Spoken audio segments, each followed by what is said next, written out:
I'm Julie Barkey with Senate Update. Roughly 30 to 70% of Minnesota's incarcerated population has a diagnosed mental illness. Senator Barb Goodwin has a plan she says could reduce those numbers. She caught up with us recently to discuss her mental health diversion program. Senator Goodwin, you began this move to try to have a diversionary program last session by forming a working group. So let's begin with what happened last year and how you move forward in 2015.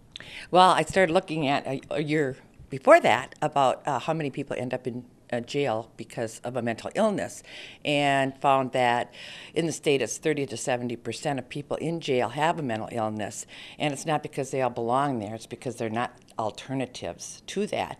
And some of the sheriffs and police officers were really concerned about that. They don't want to bring people to jail that don't really belong there for low-level crimes like trespassing and disturbing the peace, but they had nowhere else to bring them. And bringing them to emergency room means that the officers have to stay there with them for hours, and then usually the hospitals don't have psychiatric beds if they need them anyway. So the person is just treated temporarily and then let back out again, a cold release kind of thing. So I started looking around the country to see what was going on in other states, and I found that some states were starting to develop these comprehensive mental health centers with crisis beds where police could bring them in, drop them off, and then from there on, the crisis center and also all the other services that they offer would take care of that person. They would give them a crisis bed, they would have a case manager follow them, they'd have medication management, they'd even have connections with or operate themselves housing for people that are homeless. They integrated the mental health and chemical dependency issue, which was great because a lot of times we treat those separately. And the new science says you have to treat them together. And about 70% of the people that go into these crisis centers have both a mental illness and a chemical dependency issue. I started looking at that. We formed a working group to hear from a lot of experts in the area or people that are dealing with the issue now and trying to find solutions. And we met over the summer and fall and had all kinds of recommendations. In the meantime, I started touring facilities in Minnesota and counties to see what they had and what was missing. So what exactly would Senate File 141 do?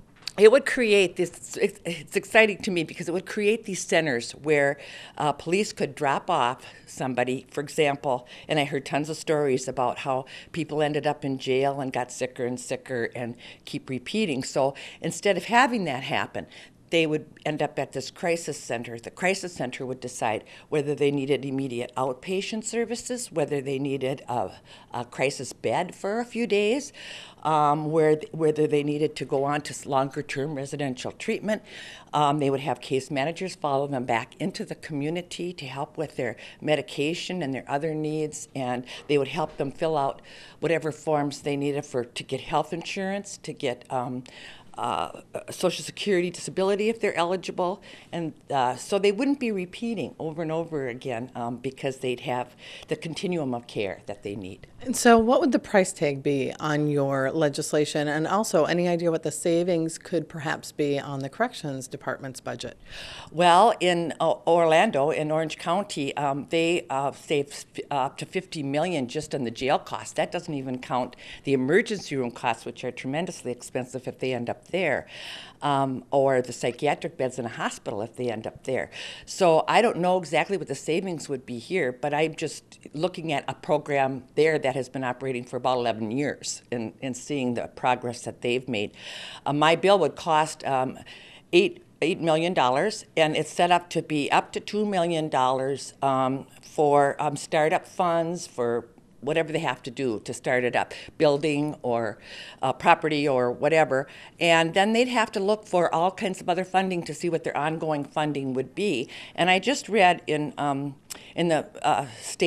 National State Legislators group a story about how the federal government, Medicaid, is encouraging these kinds of integration and collaborative efforts, and they are funding some too. So there's a possibility of getting more federal funding if we do this. There's a possibility of getting counties to collaborate with each other to put a crisis center in their area. I want to talk for a second about Beltrami County because that was such a an interesting example when I went up there. 70% of the people in their jail have a mental illness. They've been circulated through over and over.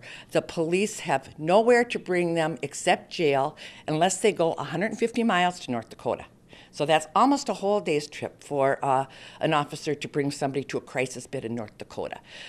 They have a very high number of adolescents that are suicidal or have committed suicide.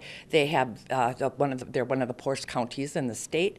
They don't have the funds themselves to put something like this together, but the whole community is in agreement that this is what they need.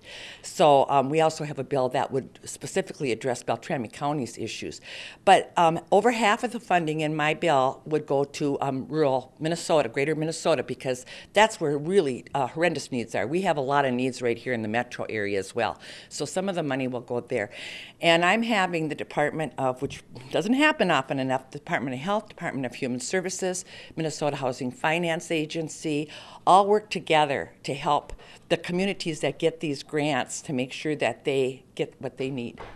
Finally, does this legislation have bipartisan support? Yes, it does. In fact, I've got Representative Zerwas in the House and Representative Hancock in the House that are carrying. One is carrying two pieces of my legislation. One is carrying one, and they're very interested and very excited about it. And it passed a judiciary here in the Senate unanimously with both Republican and Democratic support. So I'm excited about that. All right, Senator Goodwin will follow the progress of your legislation, of course. Thank you very much, Julie. I appreciate it.